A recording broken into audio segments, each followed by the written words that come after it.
I'm back out here messing with Honda EX650 generator again. Last time I fiddled with it, I determined that the capacitor wasn't at fault, which I attached that one to. Actually, crap lunch. I got myself another multimeter which does capacitance testing, albeit only in that little slot there. And original capacitor retains its original 8 microfarad capacity, so there's nothing wrong with that. So the next thing to try out is going completely and utterly balls deep inside of the engine into there where the alternator is, because the only other explanation for what it's doing is the diode pack, which is on the it's on the rotor, I believe. So I need to get front cover off, I need to get the exhaust shielding off, which is that, and yeah, I've got to really delve into this quite deeply because yeah, it's quite a major problem, and I'm rather apprehensive of doing this because I screw up and it's the end of this generator. I'll have to sell it as just a spare engine, because as you know, the engine runs sweetly, but it's not much use as an engine. It's got to be, you know, a generator, because that's what I wanted, a small generator. Because POSGen, which is hiding down there now, is pretty much, you know, out of the running because, yeah, piece of crap. But anyway, stop waffling, get on with working. So that's the alternator right there, and the part I need to get at is the bit in the middle, which is called the rotor, because obviously it rotates. Still need to take off all this plastic shrouding around the exhaust and probably remove some of the wiring. I don't know yet. I'm still looking it over, but yeah, I think I'm probably going to have to take the base off as well. It's turned out to be quite a fun little project, this. But I think I might just put this capacitor back in under here before I start delving into there, you know, trying to prolong the inevitable. I've got the capacitor back in after much fiddling and faffing around with trying to reroute cables, which I'd pulled out when I put the other one in, but yeah, it's back in now. Now to stop procrastinating and get on with that. Do you know, I think they intentionally scuppered this screw here to prevent me taking this bit off, because good screw head there, good screw head there, drilled out screw head there.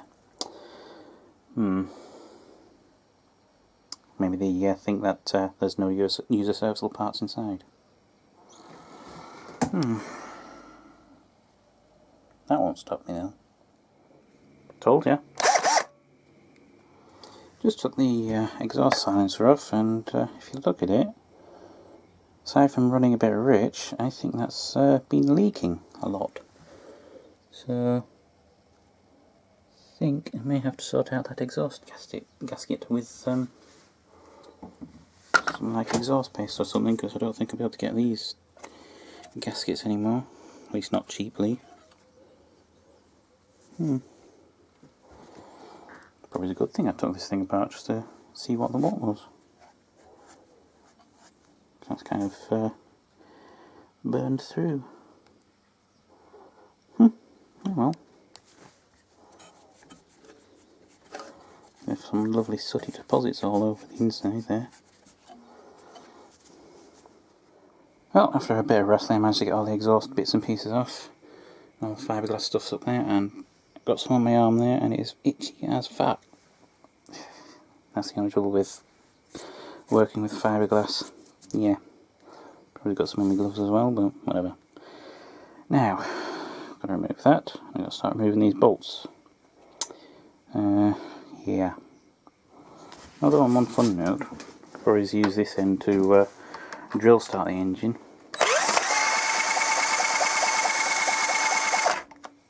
Gotta love it. Well, I succeeded in removing the potentially offending part. One of the things I've been told to look out for is to look whether it's rubbed iron, basically where this metal surface comes into contact with the metal surface in there, and disregarding the lighting problems in here, I don't think it has. So yeah, I think this generator is salvageable, but other thing to look at is the wiring, whether it's burnt out or got any hot spots or anything that might not be good for it. But so far, again, I'm not seeing anything physically wrong with anything on here. I mean, I probed all the plugs and things before when I last fiddled with it, and it was fine. So the only problem that could be is the diode packs, which appear to be glued in. Joy. So I need to get my multimeter there and probe. I think the main thing that's going to be a problem is I'm going to have to I'm going to have to desolder those so I can connect it up to the wires inside of, oh, well, not the wires, but you know, the components in there and in there. So yeah, neat little thing. Took a while to get it out though, but got it out I did. I think I may have found it if I touch the probe on that side and get continuity. Yeah, no, my meter sounds like crap. What do you expect from China? But I've put it on that way, bearing in mind this is a diode pack, so the currents should only flow one way. And try and get it on camera. Yep, that diode in there is open both ways. That one isn't. But I said, you know, might as well do both sides at the same time. So I think that is the problem. And if so, sweet. There we go. Yeah. Well, whatever that was, it ain't it anymore. I think it's a resistor, but the blue colouring reminds me of something I read that it might be something else. So I'll have to double check that, but yeah, I think on removing this little PCB, which was quite well varnished in place, kind of broke it.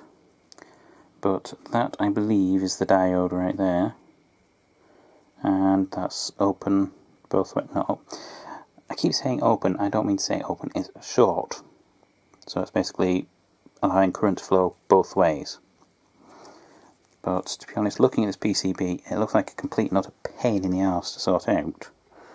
So I think I may just, you know, have components in the open, because looking at the traces there, you've got the diode between these two pins, and that resistor goes between, is it? Yeah, it goes from up there to there. So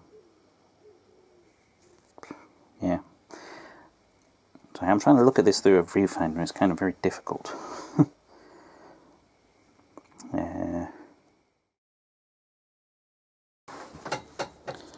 So that resistor, assuming it's a resistor, goes from that bottom pin to that little hole there, and then it goes back up to the other pin. So it's basically across the diode. So yeah, that's not exactly hard to do in you know, just flying wires situation. So yep, I'll have to look up what these are, figure out what that diode type is, because I've not seen a diode like that before. But hopefully a good old-fashioned black diode with a silver stripe will work. But for now I'm going to stop doing this because I don't have the components available. So yeah, it's coming along. So for now I'm going to just say I'm done. I'm going to unplug my soldering iron before I set fire to something.